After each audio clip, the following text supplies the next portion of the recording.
Welcome to Sci-Fi Stories. If you love stories of courage and mystery, make sure to subscribe and join our growing community.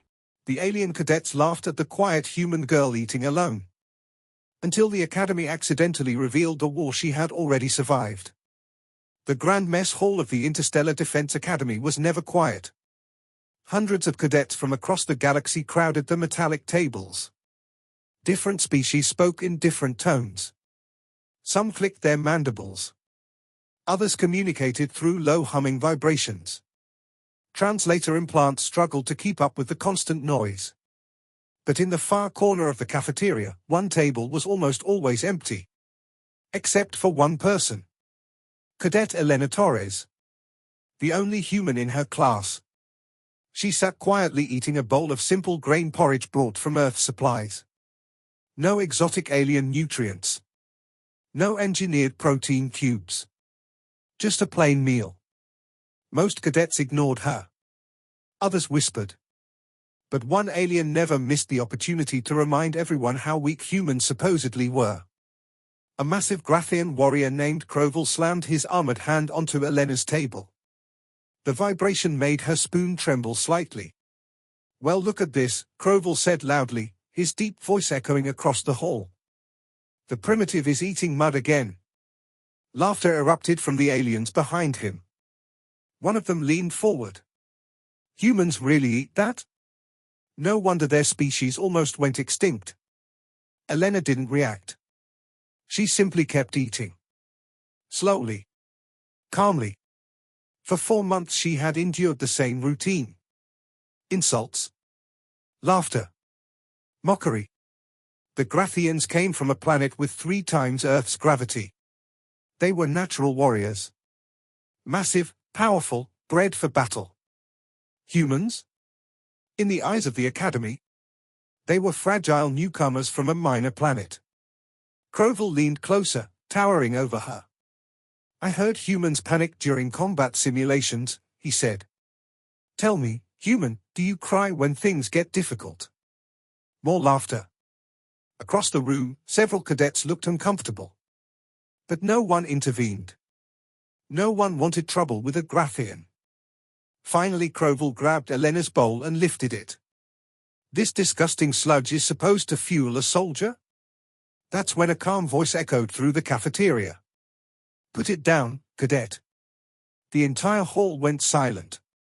Admiral Seraphine Kale stood at the entrance.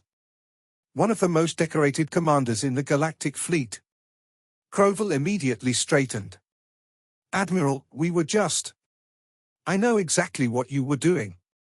Her voice was ice. She walked toward Elena's table, boots striking the metal floor. Then she turned to Kroval. "Tell me something, cadet. Did you bother to read your classmates' service files?" Kroval blinked. "Service files?" The Admiral tapped a command into her datapad. The massive central holoscreen above the cafeteria flickered to life. Every cadet looked up. The display showed a battlefield. Burning buildings. Explosions. Human soldiers fighting desperately among ruined cities. Then the screen zoomed in. A young human soldier stood among the chaos. A rifle in her hands. Her face covered in ash. It was Elena. The cafeteria went completely silent. "Cadet Elena Torres," Admiral Kale announced. "Enlisted in the Earth Defense Force at age 16 during the Orion Border War."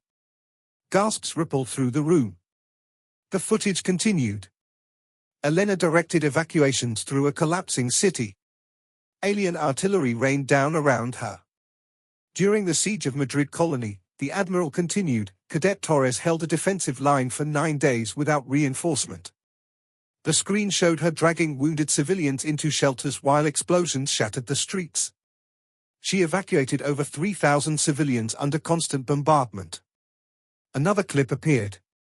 Enemy war machines advancing through smoke. Then Elena planted explosives beneath one of them. The machine collapsed in a fireball. She destroyed 2 enemy walkers using improvised charges built from salvaged mining equipment.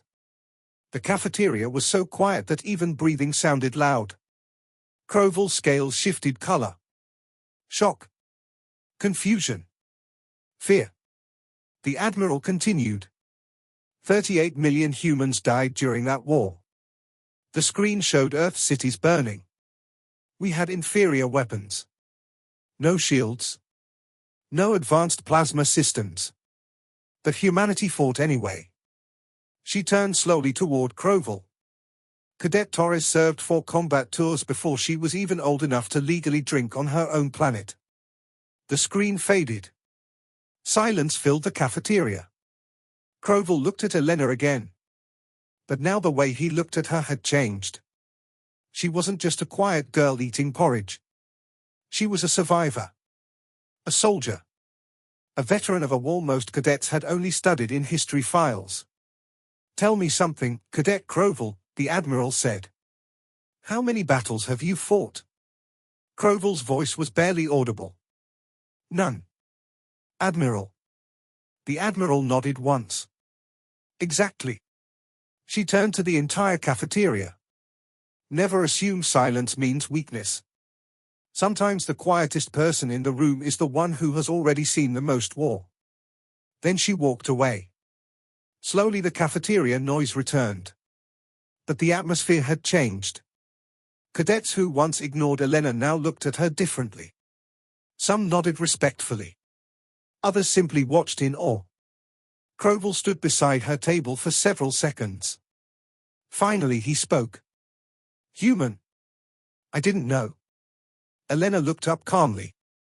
"You shouldn't need to know someone's war record to treat them with respect." The words hit harder than any weapon. Crowell lowered his head slightly. Then he walked away. Elena picked up her spoon again. Her porridge had gone cold. But she ate it anyway. After surviving war, cold food wasn't much of a problem.